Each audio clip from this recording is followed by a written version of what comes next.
Boom. All right, ladies and gentlemen, look, starting a business always sounds easy until you got people that you have to work with in your organization. So if you want to change and have a good culture in your business, then today's episode's for you. Let's get this one started. Here we go. Shut up and sit down. Look, a business can give you everything you want in life: prestige, wealth, freedom. It can also take everything away from you. This show is for those who are willing to take that risk. These are the real life stories of entrepreneurs. But before we start, I have one small favor to ask. Please leave a comment. It can be advice, critiques, tips, feedback, or share this with someone, because your engagement is the most valuable and most powerful form of social currency. So thank you, and welcome to another episode of Business Bros.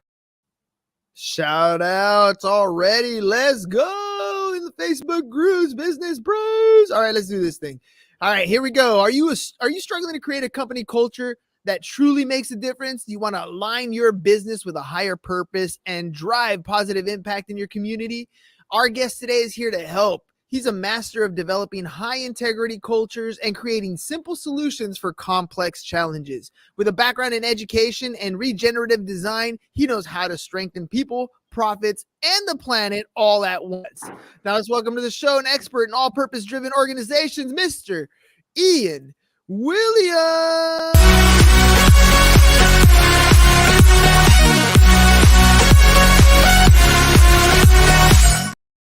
Ian, welcome to the program.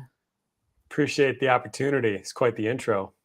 Of course, man. That's a fire intro. That's how we roll, my brother. All right, let's go into your background. How'd you develop your philosophy for profit follows purpose? This is something that's a core from what I read on your website. What's your philosophy on that? I mean, it really goes back to the data, right? The literature. What makes profitable companies is the people that work in them. And what makes those people engaged is a high integrity culture, right? Culture is the number one predictor of employee engagement. And if your people aren't performing at their optimal, your business isn't going to perform at their optimal. So it really goes down to data. But of course, we have this whole theory of change, which is on the back end.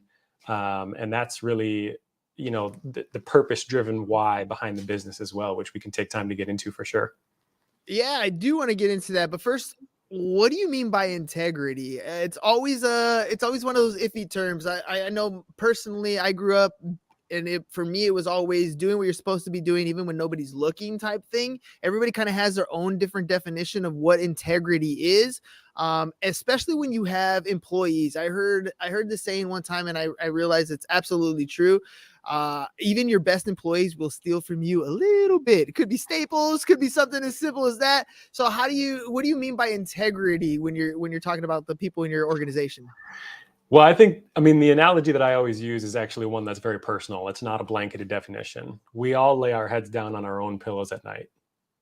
And we know whether or not we move through the day with integrity, right? It's really more of a gut feeling. It's a sense that we have within us. And that is something that we really try and infuse into our work, right? When we think about culture, yeah, we can boil it down to data and metrics, but the reality is there's this qualitative component that's really, it can only be felt. It's the same thing with integrity. But one of my favorite business quotes, is from a guy named Gary Keller, who co-founded Keller Williams. And he says, if you want everybody on the same page, there can only be one page.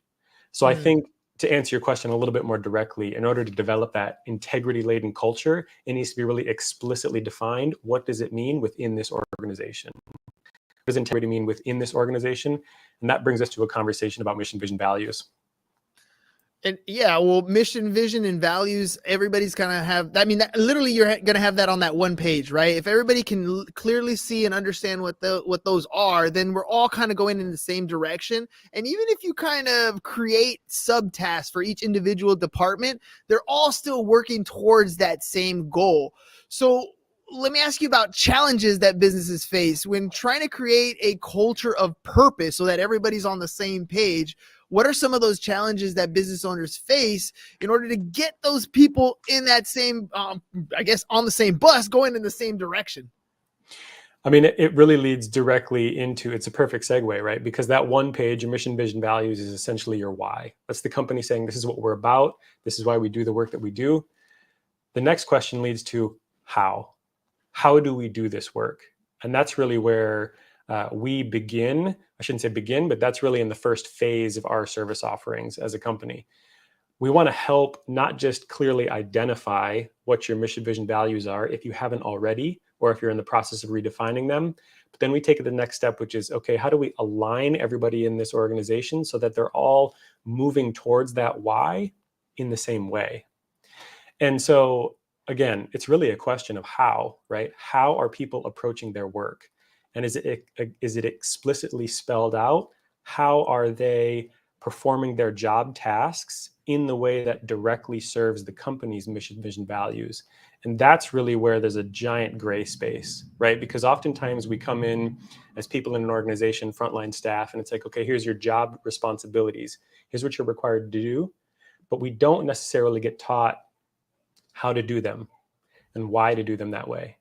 So yeah, we've got this one page with mission, vision, values, but everybody's interpreting it differently, and everybody's got a different approach in terms of how they're serving that mission, vision, values.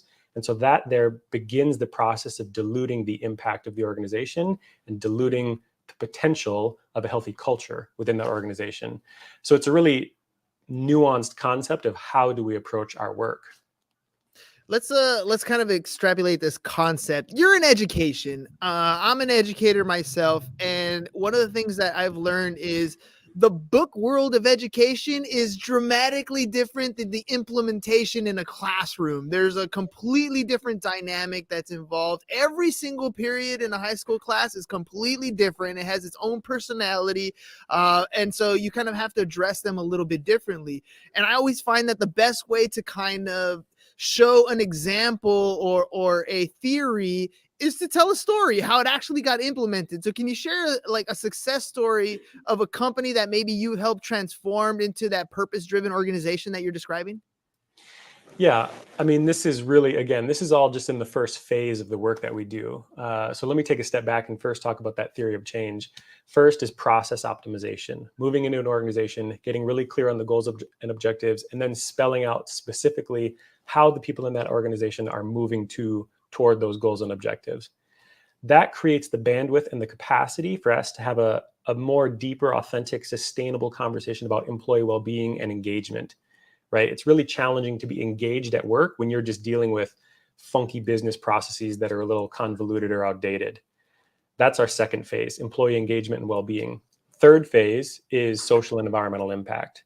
The idea is if we can strengthen this organization from within, first by focusing on organizational management, second by focusing on people and their well-being, we can increase the impact of that organization socially and environmentally outside the walls of the company. So I wanted to just first frame that context in terms of that's really our theory of change. And that's often how we move through the work, though not always, right? People can pick and choose what services they need. In terms of answering your question directly, it's all context specific depending on the team or the organization, right? A couple of years ago, as the real estate market was booming, we moved in and we helped an organization who was working, it was a small team, but they're all working 70, 80-hour weeks. They're just trying to keep up. So we come in and our first responsibility is to learn, right? The same as you as a teacher, right? We've got that background where in order to be the most effective teachers, we have to learn what motivates our students. We take a very similar approach. We need to learn what motivates this company. We need to learn what the roadblocks and the challenges are. So we're doing a lot of qualitative analysis and research in the beginning, in that discovery phase. As we're doing that, we're mapping out mission, vision, values and finding out what the roadblocks are that's preventing people from getting there. So in this particular situation, the leader was already highly aware that the team was overtaxed, putting in too many hours, on the verge of burnout, et cetera. So we said, okay, well, what are the goals? And she said, I'd like to get the team down to 40-hour work weeks, which was a huge stretch goal, basically lopping off, 40 to 50% of their hours worked every week. I'd like to give people their time back. I want to give them a mental health day every month. I want to give people proper vacations where they can actually unplug and not bring their laptop with them. And the other was, I want to focus on team events, right? So right away, we identify these pretty concrete goals, and then we can start having a conversation about how to get there. After about 6 to 9 months, we had mapped out that team's, how to move alone through that team from first moment of contact to post-closing, right? For anyone buying a home. And we explicitly line itemed out every single step, who's responsible for it, who's the backup for it, and if both of those people are gone, who's the third backup. Just creating clarity and insight on whose roles and responsibilities are these. And what we learned in that process was they kind of had a feel for it, but not explicitly. So by explicitly spelling it out, boom, there goes 10, 20 hours a week right off the bat. Now everybody knows their lane and they know to stay in that lane. And if it's outside their lane, it's either somebody else's responsibility unless they're told, hey, I need to take this on because so-and-so's out of the office or whatever. So that's really the first phase, right? That process optimization work. We just spelled it out explicitly for them. And these are people that are industry experts, right? They're top 1% loan officer team in the nation. So they already knew what they're doing. It's this concept of taking them from good to great. That's the first 6 months or so. Then we move into the employee well-being, which is, okay, how do we start to implement these mental days off? And how do we start to implement these vacation days? Which is really fine-tuning the process, right? We're doing the major overhaul in the beginning, but then we're diving deep on where else can we kind of trim away the excess hours and time. So to answer your question a bit more directly, to circle back, it's all context specific. We are not necessarily content experts, we're process experts. And we're facilitating that process within an organization, which is within a specific industry. Standard operating procedures. You hear about it all the time. And I think every industry from military to in the classroom, you have to have those things in place so people know what to expect when they're coming in. I like how you kind of broke it down, right? For me, it was like you got standard operating procedures. Once that's in place, everybody knows what they're doing and how to do it. Then you're going to focus your attention on the people themselves so that they actually want to come to work and do the stuff that you have, that the processes that you've set in place. And then the last one is their impact, right? Like when I go to work every day, it's cool that I get paid. It's cool that I have my processes. But what really drives me, especially in the classroom, is when a kid's like the mental thing just like lights up, boom, right? The epiphany happens. They get that aha moment. Like all of a sudden it makes sense, or they've implemented something and it works for them. That's the stronger impact overall that I feel towards the end of your story here. This is where it kind of makes sense. You've gone in and within 6 months, you've helped standardize a process for somebody. And then you start working on how do I make people enjoy coming to work? And then lastly was, what's this work actually doing for people? How is it making a difference in the world?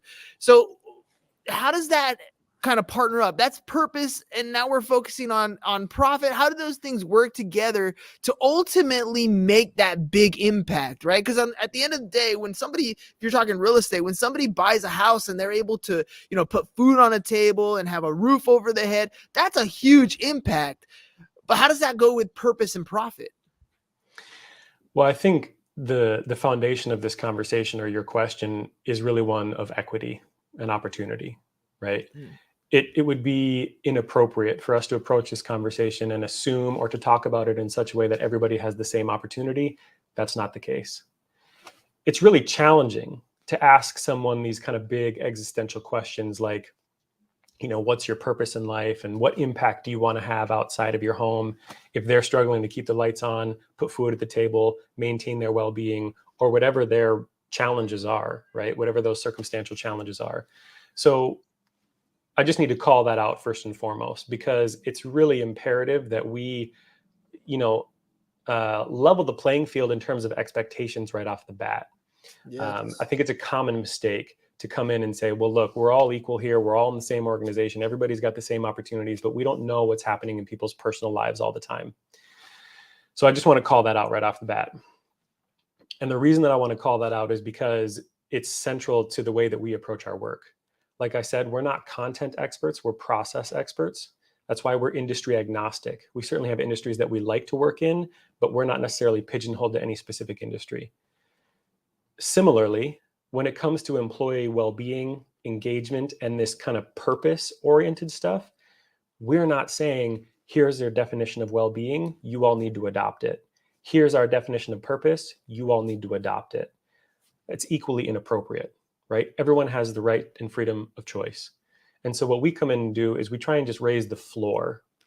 The theory of change, the belief behind it is, if everybody's got the ability to, if we can raise the floor and all of a sudden people are not thinking about how their most of their workday is challenging because they're moving through antiquated business processes or unhealthy organizational cultures, or they're not going home to complain about their job, or they've got a bit more time and capacity to think about problem solving, their personal challenges outside of the workplace, that creates agency within the individual. And that agency within the individual is what can be leveraged for greater impact outside the organization. So when we talk about purpose, we're really talking about it on two planes. One of our goals is to make sure that people are going home on a Wednesday, Thursday, Friday night and not complaining about their job, because that's not constructive, right? It means that they're taking their work home with them and it's negatively impacting their well-being. We want to create the agency within that individual in order to move into a space where they can leave work and decide what they want to devote their energies outside of work to, whatever that is, right? Because again, everybody's got their own choice. So that's half of it. But the other half of what we do that's organizational specific is we help design custom social and environmental impact programs. So again, this theory of change from in to out, bolstering the organizational management, standard operating procedures, increasing employee well-being and engagement now gives us the opportunity to have a really high level conversation around, okay, your organization does X, and that's a great purpose. But if you want to do more, now we can do it, and it's not going to be asking, additional hours or energy from the people in your organization, because we've created the bandwidth for you to think about it. So that's another thing that we do, right? With that team that I was talking about earlier. What do you want to do? Well, they decided social impact was important to them. And so they implemented once monthly full team volunteering events, and they cycled those events through the team, right? So each month, a different team member got to choose what social impact event they were going to do that month as a team. Not related to work at all, right? Like 1 month they're at the soup kitchen and 1 month they're volunteering outside cleaning up. And it's not work related at all, but it's team building and it has an impact on culture. So hopefully that answered your question about that relationship between profit and purpose. Yeah, it totally does. And let's talk about the individual, the health of the individual, right? I mean, the cool thing about what you're doing here is you're impacting the bottom line, but also the culture at the same time. I know, for example, one of the biggest expenses that companies can have, and it's not obvious when you're looking at like a P&L, for example, is employee turnover. When somebody leaves a company, that is lost income that you're going to have to, that's gone. You're not going to get that money back. And then on top of that, you're going to bring somebody on and train them. And if you don't have the processes and procedures in place to train them adequately, now that's money being wasted. If that person decides, nah, this is not for me, and then leaves again, now you're out there. Like, it's just a recurring cost. But what you're doing here is helping organizations basically improve their bottom line by creating this culture and environment. So can you kind of discuss a little more about why developing healthy individuals and a good culture in an organization can actually impact that bottom line? It brings us back to our why, right? We are profoundly motivated by grand challenges, which is an academia term, right? Wicked problems. But let's talk about things like social justice. Let's talk about things like climate crisis. These are things that are really motivating for us. These are existential threats to the entire human species.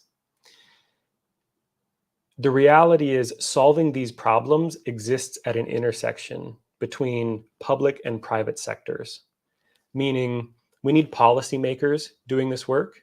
We also need private organizations and entities addressing these issues. And then the third, of course, which is housed under the public, but I think is really important to call out, is there's us as consumers, individual day to day, right? Solving these challenges requires all three of these major spaces to interact cohesively and constructively together, which is challenging.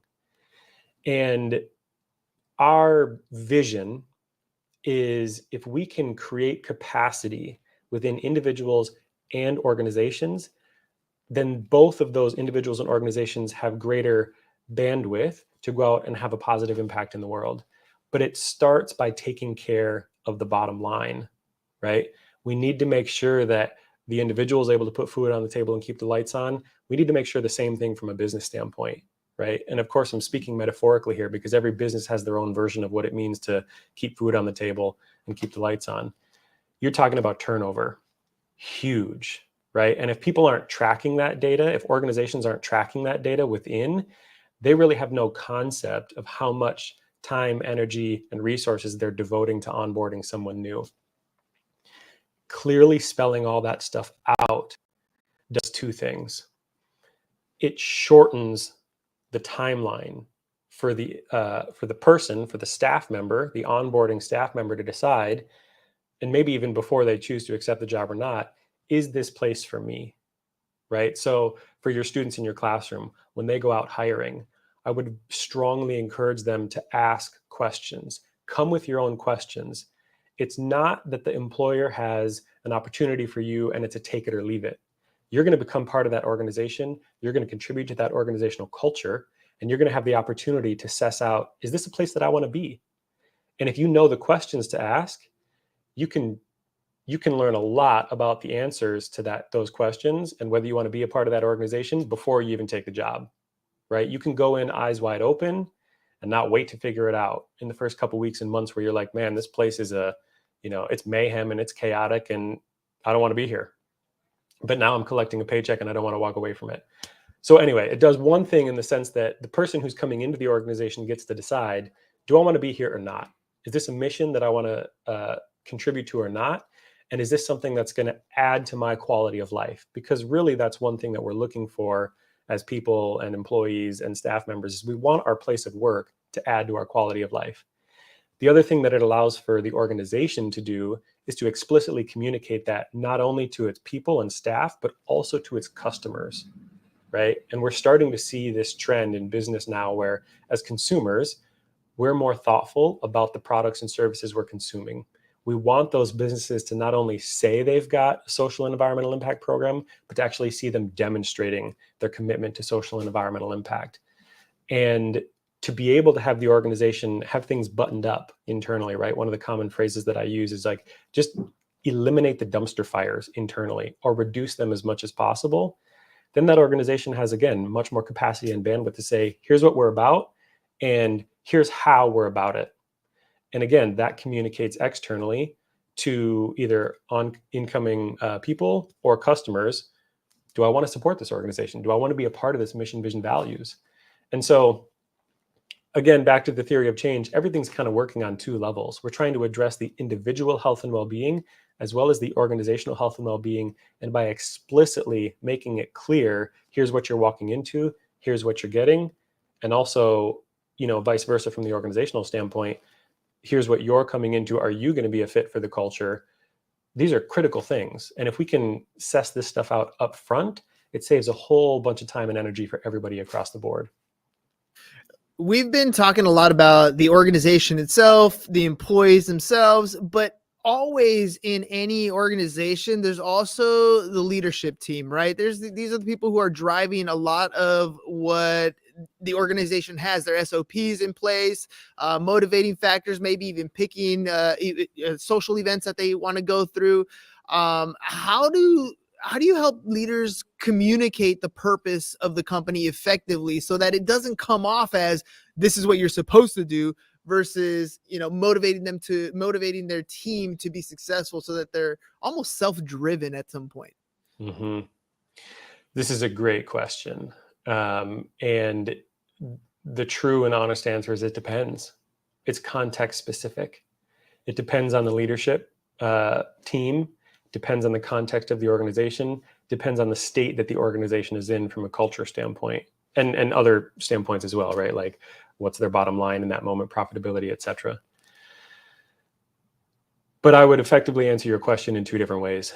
One is about leadership strategy, right? And this is really a tactical boots on the ground.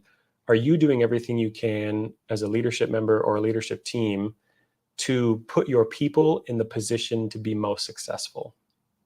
And if the answer to that question is no, we need to address it right away. We need to make sure that we're putting those systems, processes, and SOPs in place that allow everyone to say, oh, this is what I'm supposed to be doing. I see a clear path to get from where I am now to how I can execute on that goal or objective. The other thing that we really need to talk about is an EQ, an emotional intelligence, right? The whole command and control style of leadership, this notion that I'm the boss and you do what I say, it's an old and outdated paradigm. And there are absolutely still leaders out there, but I would put money on the fact that those companies and those leaders are not going to exist in 10 to 20, 30 years. It's an old paradigm. People are people, and everybody deserves respect. And so if we come into an organization and a leadership team member or a leadership team still has that type of paradigm, then it brings us as service providers into a space of how do we best strategize to expand the lens of this leadership team to get them to recognize that leadership is actually about service, not about control and dictatorship, right? And this is one thing that the good leaders out there already understand. But if you're in a position of leadership, you are much less of a boss and much more of a service. You're there to support the people in the organization because the people are what allow you as the leader to meet those goals and objectives. So it's not only top down, it's also bottom up, and it's left to right and right to left. We need a holistic 360-degree perspective and approach to organizational culture. And this second piece about emotional intelligence within a leadership team member or leadership team is very nuanced, right? Because again, we're all individuals. We all have our own affinities and proclivities, and we need to, as service providers, make sure that we're doing what we can to best put that leadership team in a position to be successful. And so that looks different, right? Sometimes it's trainings. Sometimes it's just kind of a rip the Band-Aid off conversation. Oftentimes it's using data from the qualitative research that we're doing with the frontline staff in the organization to say, look, these are some of the roadblocks. And they're challenging conversations to say, some of the roadblocks are you as a leadership team, but let's just do our best to set the emotions aside and have a constructive conversation around how do we move this entire organism that is the organization forward and in the right direction. So it's an excellent question. And the reality is it depends. It's context specific for every organization. It's easy when we come in, for that example I used earlier, and the leader said, these people are giving me so much, I want to help them with their well-being, give them their time back. She's already on board. She already gets it. But to move into an organization, and we've certainly worked with them, where the leadership team is saying, these people are underperforming and they need to do X, Y, and Z, and I just don't know why they can't get it together. Well, those are some red flags early on that tell us, let's start to think about how we strategize to bridge this gap, because that's really where culture is built, right? And there are hierarchical positions of leadership within an organization, but there are also leaders of culture within an organization. And you experience that in your classroom as well, right? You've got a spread, you've got a 100%. bell Yeah. curve, right? And an organization is no different, right? And so we need to figure out, who are these people? We need to kind of map out that organism and figure out where the gaps are. And then we as service providers strategize how to bridge those gaps. So again, it's process related, and that's really what we specialize in. Yeah, then you're exactly right. Every period has a different form of leaders inside the classroom, and sometimes they're the clowns, sometimes they're the ones that box, sometimes they're the ones that just sit quietly and complete the assignment before everybody else does. There's all kinds of different types of personalities in a classroom that kind of parallel the workplace. There's those different types of leaders that are going to drive different aspects of the business in their own way. And it's been an amazing almost 30 minutes here having a conversation about helping people just develop these businesses and cultures that people want to go to on a regular basis, want to work with, and that are making an impact in the world. And I want to ask you before we run out of time here, two-part question. One is, how can people get a hold of you if they want to learn more about developing their business and their cultures? And then secondly, what advice would you give to 17-year-old kids who are about to enter the workforce, and so that they can either be part of that leadership team that drives the culture, or can at least assimilate into an existing culture in a company? Mm-hmm. First, contact me directly. Stillpointinsight.com is the website that is specific to these professional services. Go there, schedule a consultation, fill out the contact form, or email me directly. Either one works. Would love to conversate. And the other thing that I'll mention here too is that we do our best from a social impact standpoint to do a buy one, give one service model. So for every organization that can afford our services, we go out and we try and find an organization that might not be able to afford them, and we gift those services. So even if you're an organization that feels like, hey, we don't really have the resources or funds to do this right now, but we're interested, still reach out. We keep a list, and we love to have these conversations. We're always willing to lend an ear. To the students in your classroom, I got so many thoughts, but the first one I'll start with is this whole concept of like, once you graduate, then you'll enter the real world is BS. You are already in the real world. You're already here. You're already doing it. And don't let any adult or person in position of power or family member or friend or anybody else tell you otherwise. You're already in the real world. And what you have is something that nobody else can offer. And so spend the time to develop the self-awareness to recognize what is your innate skill set and what are your passions, and focus on how to bridge the gap between those two things. Because there will always be a position where you can just go and be a cog in a wheel. But if you're hoping and wanting for something more out of your life, then you really need to turn inward and learn about yourself, so that when you show up at the job site, or when you show up at the interview, or when you decide to start your own business, you can say, look, this is what I offer. This is what we as an organization offer, and it's unique. And the reason that it's unique is because X, Y, and Z. In order to get that X, Y, and Z, you need to learn about yourself. And so this whole concept of the real world is out there, right? Just let go of it. You're already there. You're already doing the work, and you have every opportunity that everybody else does to turn inward. Now, I want to be explicitly clear, right? To go back to the whole equity conversation, I'm not saying everybody has the same opportunity to go out and have the same impact socially, but everybody has the same opportunity to turn inward and do that self-realization work. And that's really what's going to move you through, because it's going to teach you and help you cultivate a skill set that's going to stand out in the workforce. Very well said. You're exactly right. You are in the real world already. Love it. Ian, thank you very much for coming on the show today. Ladies and gentlemen, stillpointinsight.com, stillpointinsight.com, scrolling across the bottom. If you want to reach out to Ian and find out how you can get your organization in tune, in line, and moving in a direction all in one fell swoop. I like the way he put it, where you have everybody looking at the same page and moving in that same direction together. So Ian, thank you very much for coming on the show. Ladies and gentlemen, of course, we'll catch you guys on the next one. Have a great rest of your week. Peace. And we're out. It's over. Go home. Is your business in need of marketing? Try starting a podcast, but not just any podcast. Podcast like a pro. We can show you how to take your business from being invisible to becoming a brand people trust. Go to www.businessbros.biz